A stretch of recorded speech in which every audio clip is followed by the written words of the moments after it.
بسم اللہ الرحمن الرحیم۔ حضرت ابراہیم علیہ السلام فلسطین میں مقیم تھے، لیکن مکہ مکرمہ میں حضرت اسماعیل علیہ السلام اور بی بی ہاجرہ علیہ السلام کو ملنے کے لیے، دیکھنے کے لیے بار بار مکہ مکرمہ آتے جاتے رہتے تھے۔ جب بار بار مکہ مکرمہ میں آتے جاتے رہتے تھے تو اسی اثناء میں اللہ کا حکم ہوا کہ اے ابراہیم کعبۃ اللہ کی تعمیر کرو۔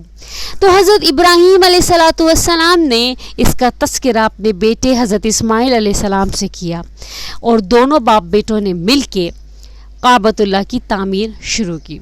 لیکن حافظ ابن حجر رحم اللہ تعالیٰ نے فتح الباری میں ایک روایت نقل کی ہے کہ کعبۃ اللہ کی تعمیر سب سے پہلے حضرت آدم علیہ السلام کے ہاتھوں اس کی بنیاد رکھی گئی تھی، اور وہ حضرت آدم علیہ السلام کو اللہ کے حکم سے فرشتوں نے وہ مقام بتایا تھا جہاں پہ کعبۃ اللہ کی کیا کرنی تھی، تعمیر کرنی تھی۔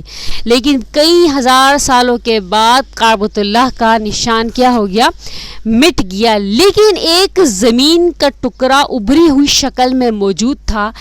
وہی مقام وہی الہی کے ذریعے ابراہیم علیہ السلام کو دکھلایا گیا جہاں پر کعبۃ اللہ کی کیا کرنی تھی، تعمیر کرنی تھی۔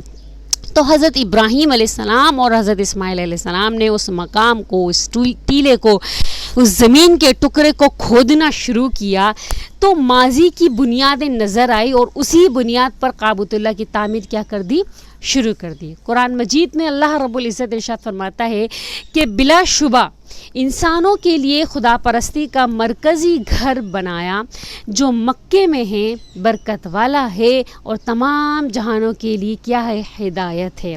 برکت والا ہے کیونکہ دیکھو مکہ مکرمہ کو پہلے بکہ بھی کہتے تھے۔ کیا کہتے تھے؟ بکہ بھی کہتے تھے، یعنی برکت والا۔ قرآن مجید میں اللہ تعالیٰ ایک جگہ ارشاد فرماتا ہے کہ وَعَهِدْنَا إِلَىٰ إِبْرَاهِيمَ وَإِسْمَاعِيلَ أَن طَهِّرَ بَيْتِيَ لِلطَّائِفِينَ وَالْعَاكِفِينَ وَالرُّكَّعِ السُّجُودِ، یعنی کہ اور وعدہ لیا ہم نے ابراہیم اور اسماعیل سے کہ اس گھر کو جو میرے نام پر بنایا گیا ہے، طواف اور قیام اور رکوع سجدے کرنے والوں کے لیے پاک صاف رکھو۔ تفسیر فتح العزیز میں ہے کہ پہلی ذی القعدہ کو خانہ کعبہ کی تعمیر شروع ہوئی، اور 25 ذی القعدہ کو خانہ کعبہ کی تعمیر مکمل ہوئی، ختم ہوئی، تمام ہوئی، ٹھیک ہے۔ حجر اسود اور مقام ابراہیمی والا پتھر دونوں حضرت آدم علیہ السلام کے ساتھ جنت سے آئے تھے۔ بات سمجھ آ رہی ہے؟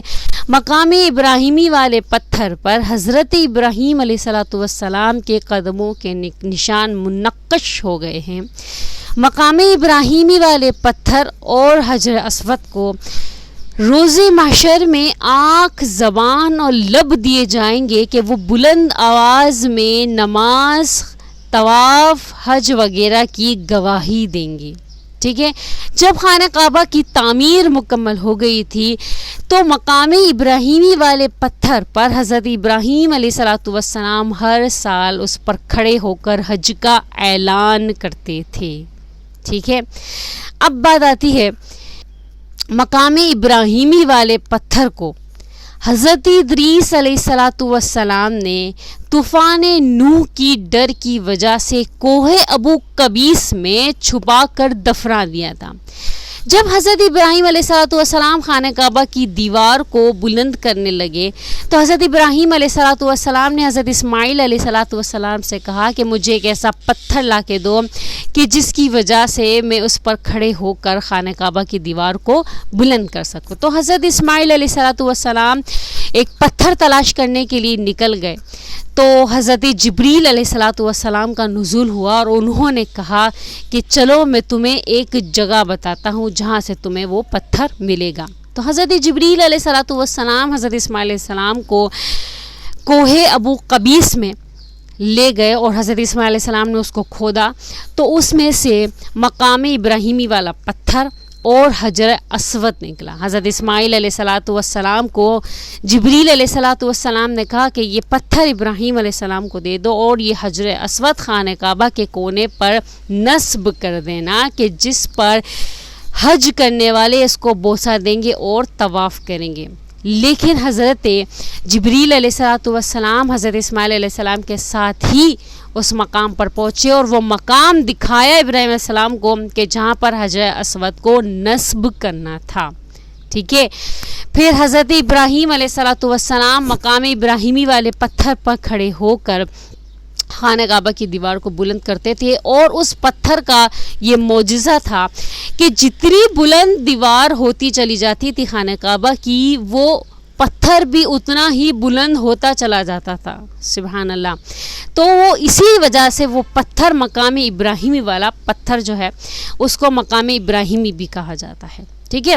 حجر اسود کی اتنی روشنی، اتنی چمک تھی کہ وہ جہاں جہاں تک اس کی روشنی، اس کی چمک پہنچی، وہاں تک حرم شریف کو جو ہے نا اس کا جو حد ہے نا اس کو مقرر کر دیا حضرت ابراہیم علیہ السلام نے، اس کے نشاندہی کر دی، نشان لگا دی کہ یہاں تک کیا ہے، یہ حرم شریف ہے، جہاں جہاں تک حجر اسود کی روشنی پہنچی، اس کی چمک پہنچی. ٹھیک ہے. حدیث شریف میں آیا ہے کہ رکن یمانی اور حجر اسود دونوں جنت کی یاقوت ہیں. دونوں کیا ہیں؟ جنت کی یاقوت ہے. اللہ رب العزت نے ان کی روشنی کو محو کر دیا ہے، ورنہ مشرق اور مغرب دونوں کیا ہو جاتے؟ روشن ہو جاتے. مطلب حجر اسود کی اتنی زیادہ روشنی، اتنی زیادہ چمک، اتنی زیادہ نور تھی کہ اللہ تعالیٰ نے اس کو دنیا میں کیا کر دیا، ان کی روشنی کو، ان کی چمک کو کیا کر دیا؟ محو کر دیا. اگر ایسا نہیں کرتے تو کیا ہو جاتا؟ مشرق اور مغرب دونوں کیا ہو جاتے؟ روشن ہو جاتے. حضرت عمر رضی اللہ تعالیٰ عنہ ارشاد فرماتے ہیں کہ حجر اسود کی روشنی، اس کی چمک اتنی زیادہ تھی کہ لوگوں نے اس کو ہاتھ لگا کر، اس کو بوسہ دے کے، اور گناہوں کی وجہ سے وہ پتھر کیا ہو گیا؟ کالا ہو گیا. حدیث شریف میں آتا ہے کہ آسمان اور زمین کے پیدا ہونے سے، بننے سے 40 سال قبل خانہ کعبہ کی تعمیر ہوئی. سمجھ آئی؟ خانہ کعبہ دنیا یعنی زمین اور آسمان کی پیدا ہونے سے 40 سال پہلے وجود میں آ چکا تھا. سبحان اللہ. اب آپ کو یہ بات اچھے سے سمجھ میں آ گئی ہوگی کہ کعبۃ اللہ کی تعمیر سب سے پہلے اس کی بنیاد کس نے رکھی تھی؟ حجر اسود مقام ابراہیمی کہاں سے آئے تھے، اور مقام ابراہیمی والا پتھر وہ کیسے استعمال ہوا. امید کرتی ہوں آپ کو میری بات اچھے سے سمجھ میں آئی ہوگی. جزاکم اللہ خیرا، احسن الجزاء فی الدارین.